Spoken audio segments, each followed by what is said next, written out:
As the sun rises over a forested valley in what is now southern France, circa 30,000 years ago, a band of Homo sapiens begins their day. The group, numbering about 25 individuals, occupies a temporary camp beneath a limestone cliff. The faint glow of a hearth illuminates their faces as they awaken, their breath visible in the chilly morning air. The fire, a constant companion, is carefully tended. Evidence from sites like Abri-Plateau in France, dated to around 28,000 years ago, shows meticulously maintained hearths, with layers of ash and charcoal indicating continuous use. Starting a fire from scratch, using flint and pyrite or friction-based methods, was laborious, so groups preserved embers overnight, wrapping them in moss or bark to keep them smoldering. Morning tasks are driven by immediate needs and the natural rhythm of daylight. The band assesses their resources, food supplies, tool conditions, and signs of nearby game. Water collection is a priority, often sourced from a nearby stream. At sites like Dolní Věstonice in the Czech Republic, dated to 26,000 years ago, archaeologists have found evidence of water storage in shallow pits lined with clay, suggesting early containers made from hides or woven materials. The group's leader, perhaps an elder with deep ecological knowledge, organizes tasks based on the season, late summer, when berries ripen and herds migrate. Some members gather kindling, using flint blades to strip dry branches, while others prepare for the day's primary activities, hunting and gathering. The morning light is ideal for tracking, as dew highlights animal prints. Evidence from the site of Schöningen in Germany, where 400,000-year-old wooden spears were found, indicates that early humans were adept at reading landscapes for signs of prey.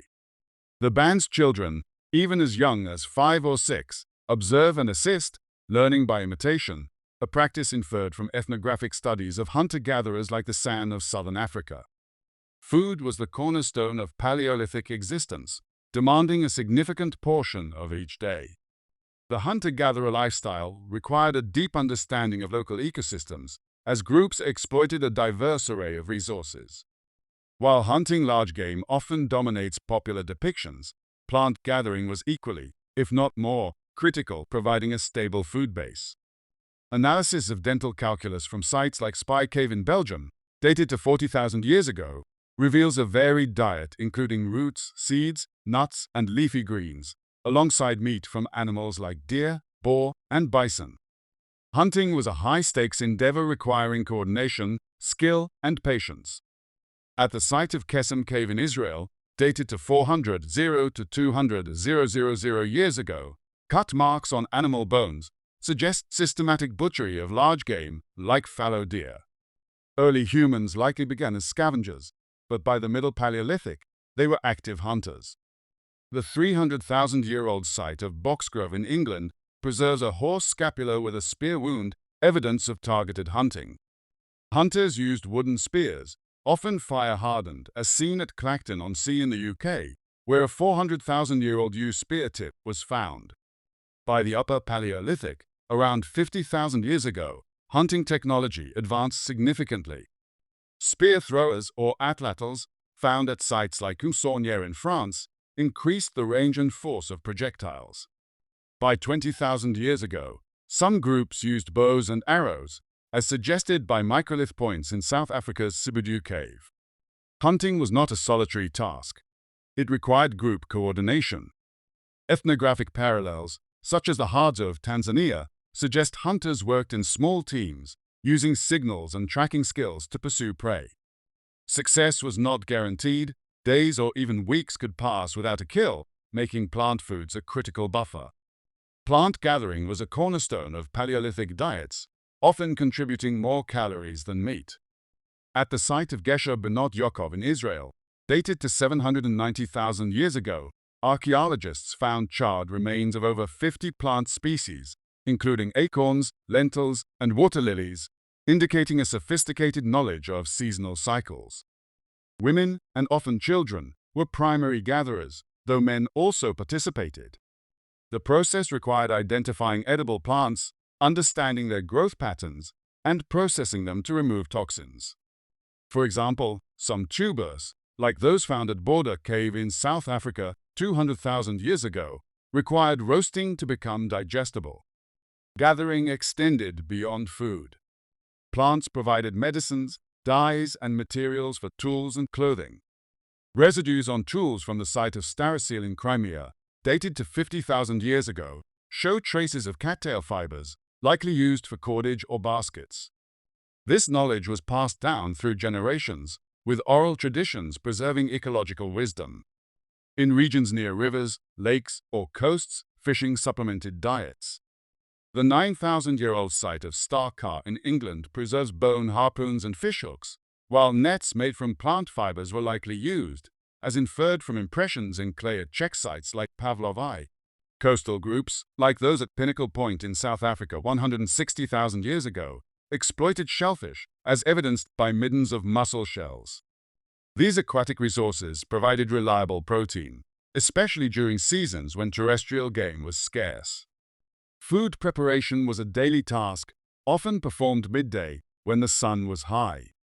Grinding stones, found at sites like Ohalo II in Israel 23,000 years ago, were used to process seeds and grains into flour. Butchery tools, like those at Loquino in France, show wear patterns consistent with cutting meat and scraping hides.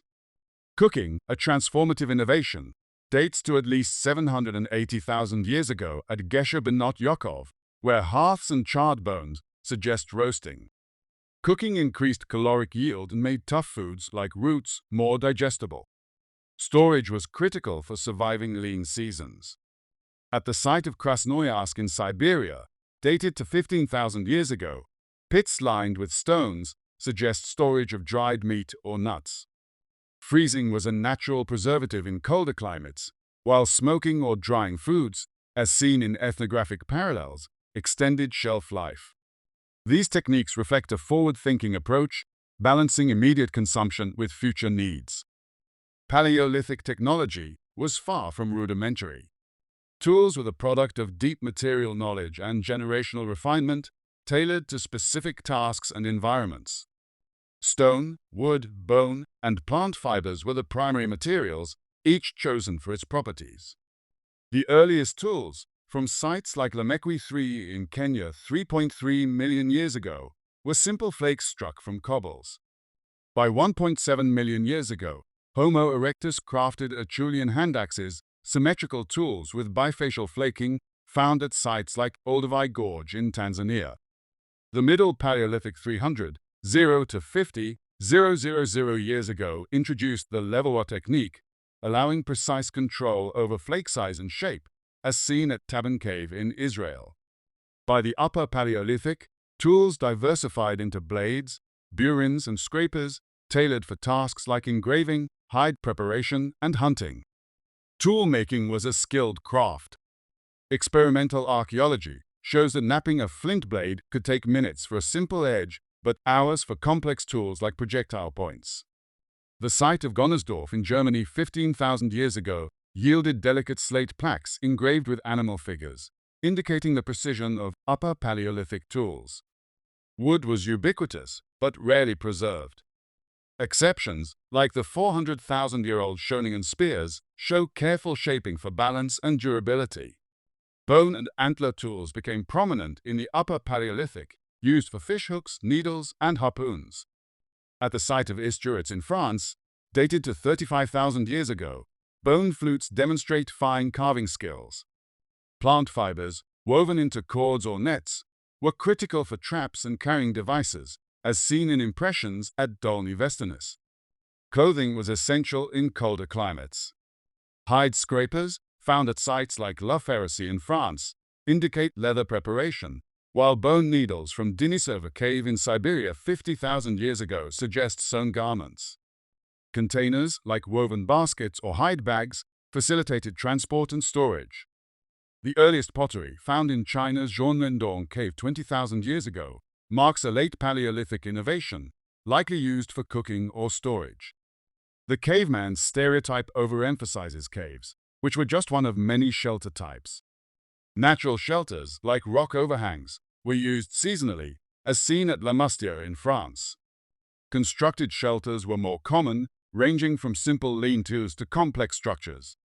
At the 15,000-year-old site of Mezhirich in Ukraine, mammoth bones formed circular foundations, likely covered with hides. These dwellings, up to 6 meters in diameter, housed hearths, sleeping areas, and workspaces. Home maintenance was ongoing. Hearths required constant fuel, and shelters needed repairs after storms. Refuse management is evident at sites like Pinsevent in France, where distinct waste piles kept living areas clean.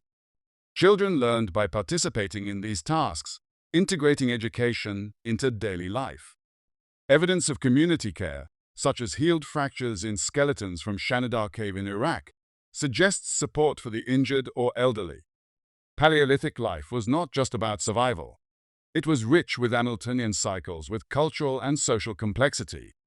Bands of 20 to 50 people formed tight-knit communities, with evidence of intergroup trade, such as obsidian tools found far from their volcanic sources at sites like Çatalhöyük in Turkey 10,000 years ago. Communal activities, like feasting at Sungur in Russia 34,000 years ago, strengthened bonds. Art and symbolism flourished.